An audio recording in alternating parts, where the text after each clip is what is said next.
Zillow has announced that they are going to stop buying houses for the time being, and for a lot of people this has created concern and a lot of questions about where the housing market is heading in the future. Mainly because people are wondering, okay, if Zillow, one of the biggest iBuyers right now besides Opendoor, are not going to be buying houses for a little while, does that mean that they think that we are at the top of the housing market? Does that mean that they think that there's nowhere to go but down from here? Well, the short answer is no. In reality, Zillow has bitten off a lot more that they can chew, and this is really a Zillow-specific issue, not necessarily a housing market issue. We're gonna get into all of the reasons behind why Zillow really did have to make this decision to stop purchasing houses for right now, because really it's for the good of their company. If they continue down this road that they are on, it may lead them straight towards bankruptcy.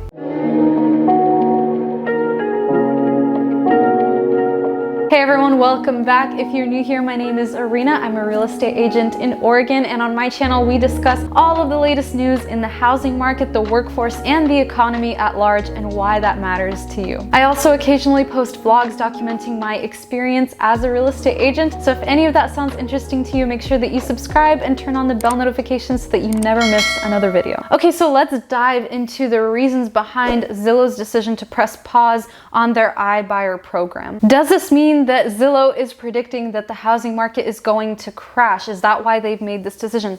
Like I said in the intro of this video, I don't think that that is the case. I really think, for a variety of reasons, that Zillow made this decision because if they continue to purchase homes at the rate that they are now, they're going to find themselves in a big, huge, ugly situation, because right now they're not very profitable. They're having a hard time selling a lot of the homes that they have purchased, and in fact they're selling a lot of these homes at a loss. They've been using their inflated estimates to make extremely aggressive offers, in many cases outbidding their competitor Opendoor by offering sellers a whole lot more money. And the issue is they're offering just these wads of cash, right? They acquire the house and then they have to make some light repairs and resell it. Well, they've been trying to resell them at a profit, but it's simply not working anymore. In fact, let me actually show you guys this one house that Zillow put up for sale near me. This home here, it says $30,000 price cut. Let's look at the price history. So they listed it for sale June 29th, 2021 for $563,900. It was sold to Zillow for $519,000 in the same month. Okay, so they tried to list it at a profit.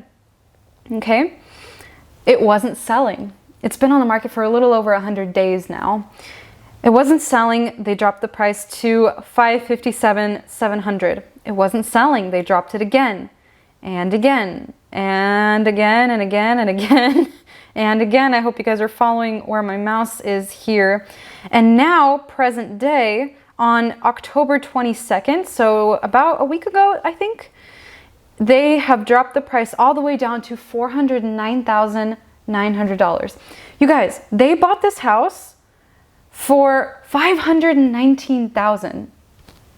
$519,000, and it is now listed at over $100,000 less than what they purchased it for. They're not making money on this.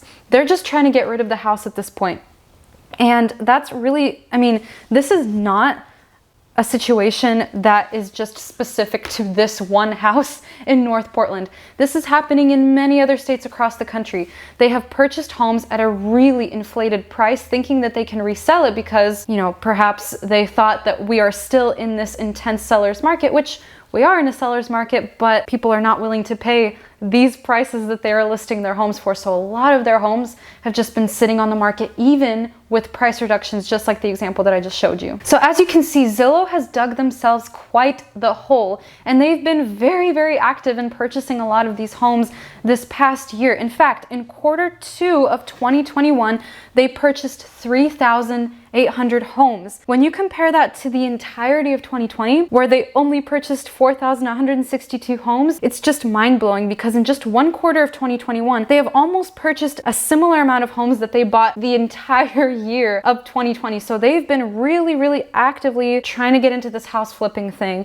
And in some cases, it might be working out for them, but in the bigger picture, they're simply not profitable enough to justify the continued purchase of homes. Now, Zillow put out a statement saying that they have hit their capacity for buying homes for the remainder of the year. This is a very brief, an answer that's not really an answer, doesn't give us much information, but it looks to me, just based on the articles that I've read, that they've kind of been avoiding making any definitive statements about why they have stopped the purchase of homes. But when you look at all of the evidence, it becomes fairly obvious. Really, it must be a very tough position that they're in right now, because what happened was they borrowed a lot of money, right? Because they're a corporation, they can get loans at a very low interest rate. So they borrowed a whole lot of money. I can't recall the exact number off the top of my head, but if I find it, I'll put it on the screen. They borrowed a lot of money to do this house flipping thing. And not only are a lot of their homes sitting on the market, even with multiple price reductions like we just saw, sitting on the market, not getting sold. Even once they get sold, they're not going to make any money off of it, obviously, because they're selling it for less than what they bought it for. In addition to that, their stock price has been dropping. It's not looking so hot right now. So all of these factors combined is creating this perfect storm where Zillow is like, okay, we need to take a step back, because clearly something isn't working. So Meet Kevin has a really great analysis of this whole situation up on his channel. What he mentioned in the beginning of his video is that a lot of people thought that there was a correlation between, okay, Zillow has stopped buying houses, does that mean that the housing market is going to crash? And the reason why is because around the time that Zillow announced they are going to hit pause on their iBuyer program for right now is around the same time when housing starts fell. So around September, we saw a 7.7% decline in permits for multifamily construction and a 1.6% decline for residential. Around the same time, Zillow makes this announcement. People put two and two together and they think, does that mean that the market is crashing? But Kevin points out that even though total housing starts and permits have fallen a little bit in September, they are still up between 5 and 15% when compared to the pre-pandemic months. There are also clickbait articles that claim we are seeing the beginning of a housing crisis because foreclosures are up 32% in the second quarter and 67%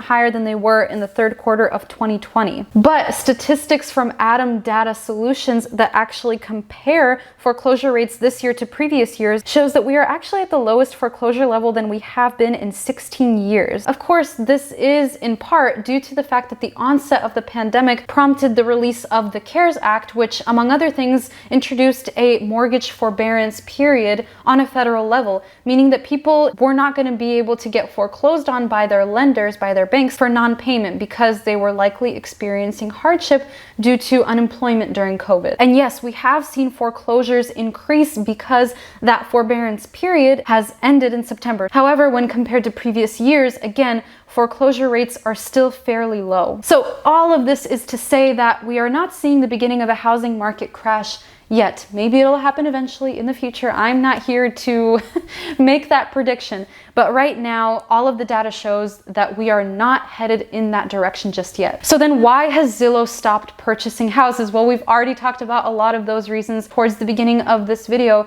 Really, again, I said it before and I'll say it again, this is a Zillow-specific issue, not necessarily a housing market issue. They're simply not profitable with their home flipping business at this time. Zillow traditionally, in the past, and I mean, it still does this now, makes a majority of their money by selling leads to real estate agents. So basically, if you've ever been looking at a home on Zillow and you see a little button off to the side that says want to speak with an agent or something like that, I don't remember what it says verbatim, but you know, if you click on that button, you put in your information, they put you in touch with a real estate agent. The way that they do that is once you put in your information, you know, they have your phone number, your email address, and there's a real estate agent out there. In fact, there's many out there that are willing to pay money to receive your contact information in return. So then, you know, they give you a call. Their hope and goal is that they're able to have you be their client. They're able to help you purchase a home. In doing this, they are able to make a commission. And so, they're happy because they've gained a client, and Zillow is happy because they're getting paid to provide that information, to provide those leads to real estate agents.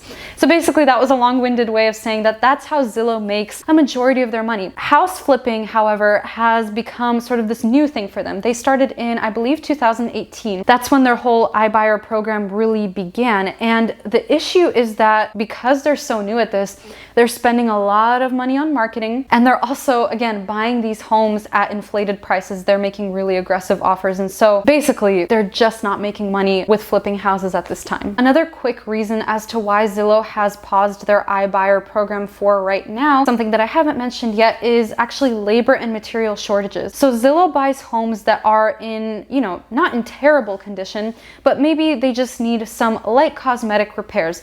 That is the perfect candidate for a home that Zillow wants to purchase. So they're buying these homes that, maybe they need new floors, maybe they need a fresh coat of paint, something easy. Well, because Zillow relies on third-party contractors to make these repairs happen, they've actually been put in a position where sometimes they're having to wait a while before the repairs can get done. And that can be either because there simply is not enough labor, not enough employees to make it happen, or there are just issues with getting materials in a timely manner. And this is a huge issue because when you are flipping a house, you don't want to hold it for too long. It needs to be a fairly quick process because there are holding costs associated. You still have to pay for utilities, you still might have to pay HOA dues.